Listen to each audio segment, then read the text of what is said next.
सबसे पहले आपको बताएंगे कि वज़ीर-ए-आज़म के मुशीर बैनुल-सूबाई राबिता राना सनाउल्लाह खान ने कहा है कि वज़ीर-ए-आज़म शहबाज शरीफ और लीगी सदर नवाज शरीफ ने पीपल्स पार्टी से बातचीत के जरिए मसाइल हल करने की हिदायत की है और कहा है कि बातचीत और मुशावरत ही हर मसले का हल है। अपने बयान में उन्होंने कहा कि उनकी जमात और क़यादत इकाइयों के पानी समेत वसाइल के मुनसिफाना तकसीम पर मुकम्मल यकीन रखती है। पीपल्स पार्टी विफाक का हिस्सा है।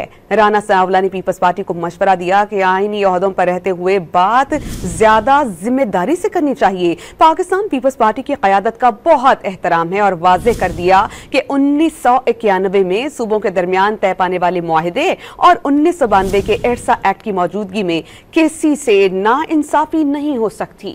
सबसे पहले आपको बताएंगे कि वज़ीर-ए-आज़म के मुशीर बैनुल-सूबाई राबिता राना सनाउल्लाह खान ने कहा है कि वज़ीर-ए-आज़म शहबाज शरीफ और लीगी सदर नवाज शरीफ ने पीपल्स पार्टी से बातचीत के जरिए मसाइल हल करने की हिदायत की है और कहा है कि बातचीत और मुशावरत ही हर मसले का हल है। अपने बयान में उन्होंने कहा कि उनकी जमात और क़यादत इकाइयों के पानी समेत वसाइल के मुनसिफाना तकसीम पर मुकम्मल यकीन रखती है।